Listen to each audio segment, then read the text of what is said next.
अवलंबन है, सहकार है, आश्रय है, स्वीकारता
रमण करने के लिए संमित्वाचरण होता है। संमित्वाचरण है और संयमाचरण होता किसके लिए होता है? संमित्वाचरण है अर्थात सत्ता है और ऐसी सत्ता में रमने के लिए संयमाचरण को क्या करता है? धारण करता है। और अविरत सम्यक दृष्टि के संमित्वाचरण उत्कृष्ट श्रावक 11 प्रतिमाधारी के संयमाचरण और मुनिराजों के होता है स्वरूपाचरण। ऐसे निरंतर आगे बढ़ रहा है और भगवान आत्मा अब जानेंगे कि वह कैसे प्रतिमाओं को धारण करता है, कैसे उसके धर्म उत्पन्न होता है, श्रावक धर्म कैसे उत्पन्न होता है। 387 नंबर की गाथा क्रमांक 387 श्रावक 378 श्रावक धर्मे उत्पादन्ते आचरणं उत्कृष्टं सदा प्रतिमा एकादशं प्रोक्तं पंच अनुव्रत शुद्धये। श्रावक धर्म उत्पादन्ते, क्या उत्पन्न हो गया भगवान? श्रावक धर्म उत्पन्न हो गया। कहाँ से उत्पन्न हुआ? कहाँ से उत्पन्न हुआ? कहाँ से उत्पन्न हुआ बोलो भगवान? और कहाँ से उत्पन्न करना चाहते हो? कहाँ से उत्पन्न करना चाहते?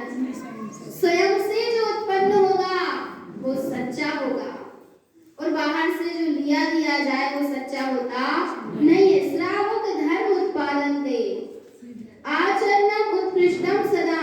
श्रावक धर्म उत्पन्न हो गया अर्थात आचार पदवी से संयुक्त हुआ। उत्कृष्टम सदा, उत्कृष्ट हो गया।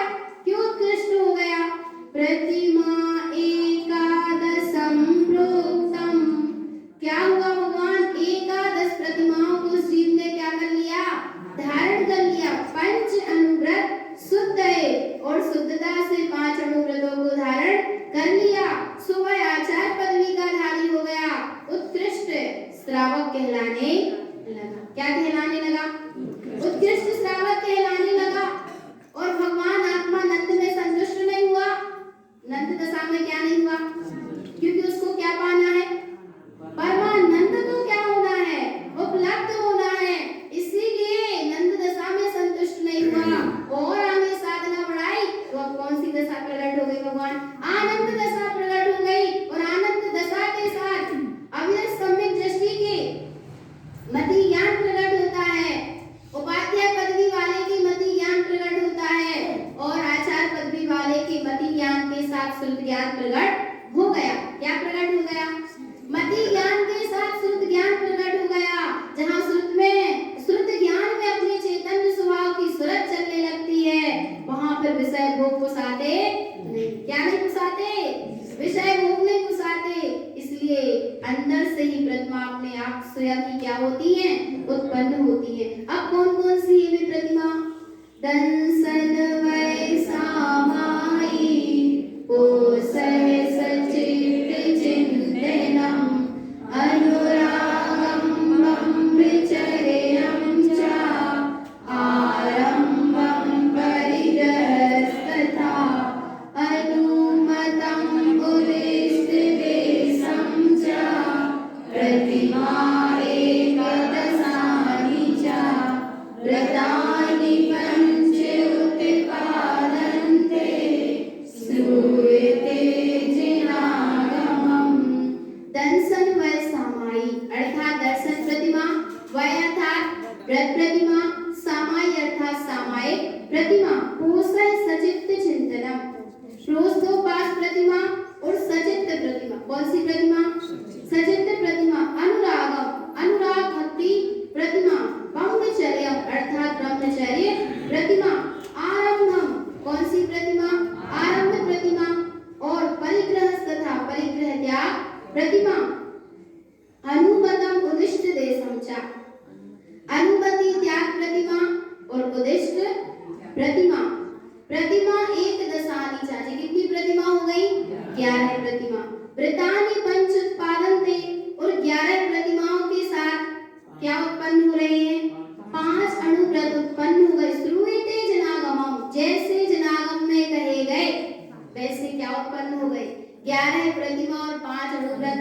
से ही उत्पन्न हो गए। कैसे उत्पन्न हो गए भगवान?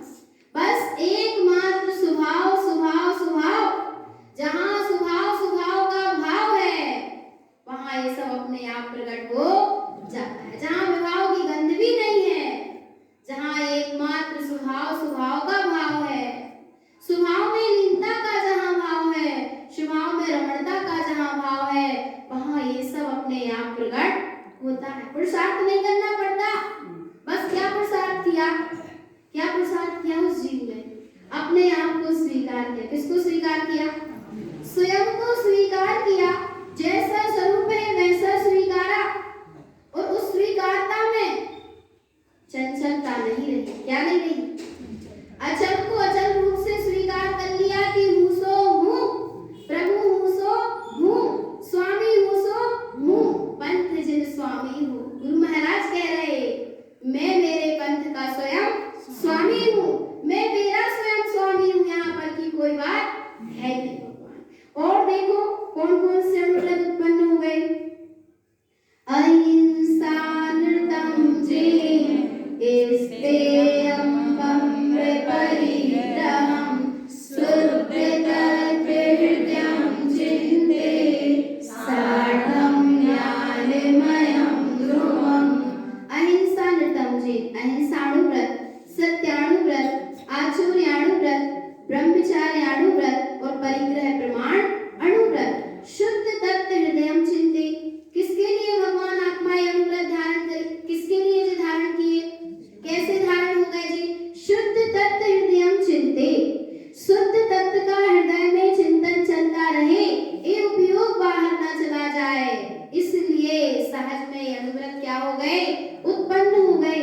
और जहाँ ये अणुव्रत उत्पन्न हो जाती हैं वहाँ निर्विघ्न रूप से सार्थम ज्ञानमयम ध्रुवम, अपने ज्ञानमय ध्रुव स्वभाव की क्या होती है? साधना होती है। और ज्ञानमय ध्रुव स्वभाव की साधना के लिए ही इन अणुव्रतों को धारण किया जाता है। अणुव्रतों को धारण अणुव्रत के लिए नहीं कर रहे, काय के लिए कर रहे? किसके लिए साधन? ये सब साधन है किसके लिए? साध्य की उपलब्धि के लिए। 11 प्रतिमा साध्य नहीं है। 11 प्रतिमा क्या नहीं है? 11 प्रतिमा 5 अणुव्रत साध्य नहीं है, साधन और साधना है। तो काय के लिए? ज्ञानमयम ध्रुवम, अपने ज्ञानमय ध्रुव स्वभाव की साधना के लिए 5 अणुव्रतों को धारण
किंचित भी बाधा नहीं आ रही, दृष्टि में तत्व समा गया और भगवान आत्मा भेद नहीं है वहां दर्शन का, और जिसका दर्शन हो रहा है उसका भेद नहीं है।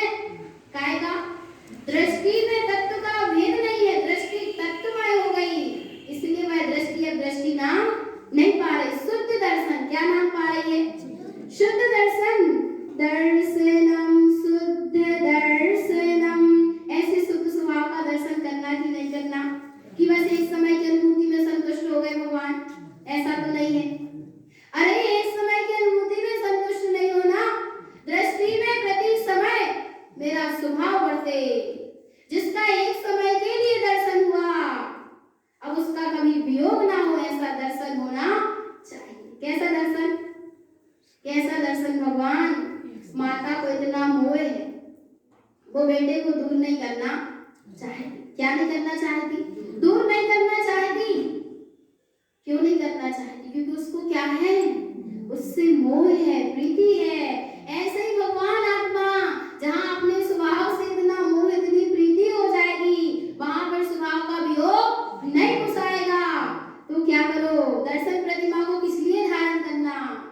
दर्शनम शुद्ध दर्शनम, शुद्ध का निरंतर शुद्धता से क्या बढ़ता रहे? दर्शन बढ़ता रहे। दर्शन में शुद्ध का दर्शन होते रहना, इसका नाम दर्शन प्रतिमा है। ओंकारम च वेदन्ते, और कैसा वेदन होता है? ओंकारम च वेदन्ते, कैसी अनुभूति हो रही भगवान? मैं परमात्मा स्वरूप ही हूँ, ऐसे क्या हो रही वहां? ऐसा विकल्प नहीं है, बस अनुभूति में परमात्मा सत्ता का वेदन बढ़ रहा है। एक समय के लिए भी दृष्टि ओझल नहीं हो रही, किससे? अपने ओंकारमयी परमात्मा सत्ता से दृष्टि ओझल नहीं हो रही। जहां ऐसे शुद्ध का दर्शन होने लगता है वहां फिर मल दिखाई देगा क्या? अशुद्ध दिखाई देगा क्या? बोलो चैतन्यात्मा, अशुद्ध कब तक दिख रहा है? जब तक शुद्ध को देखा नहीं। अशुद्ध तो है नहीं, पर अशुद्ध क्यों दिख रहा है? क्योंकि चेतन तू शुद्ध को नहीं देख रहा, इसलिए क्या दिख रहा है? तो किसको देखना शुरू कर दो? यदि अशुद्ध को नहीं देखना, अशुद्ध नहीं भारा, अंधकार नहीं भारा, तो प्रकाश को देखना शुरू कर दो। प्रकाश में सम्यक सत्ता को देखना शुरू कर दो। चेतन आत्मा चिंता मत करो, सारे संसार में अंधकार है, पर सूर्य का उदय होते ही क्या होता है? एक उदय हुआ। क्या उदय हुआ? एक सूर्य, और सारे विश्व में अंधकार है, पर एक सूर्य के उदय होते ही क्या हो जाता है? सारा अंधकार मिला जाता है। ऐसे ही मन 25 विमुक्त है। जहां शुद्ध का शुद्धता से दर्शन होगा, जहां दर्शन में शुद्ध का दर्शन होगा, जिसका दर्शन है उसी का उसमें दर्शन होगा, वहां पर मिथ्यात्व रूपी अंधकार टिकने वाला नहीं है। 25 मन रूपी, 25 मन दोष वहां पर फिर टिकने वाले नहीं। विमुक्त हम क्या हो जाता है? भगवान छूट जाता है, रहित हो जाता है, क्योंकि दृष्टि में क्या आ गया? अपना शुद्ध स्वभाव आ गया। क्या आ गया भगवान? ऐसे शुद्ध स्वभाव को देखना कि नहीं देखना? ऐसे चैतन्य प्रभु का प्रति समय दर्शन करना कि नहीं करना? यदि करना है तो बाहर से 25 मन दोषों का त्याग करना, और मैं तो शुद्ध ही हूँ, ऐसा परम श्रद्धान करना। यही सद्गुरुदेव की परम पावन देशना है। बोलिए।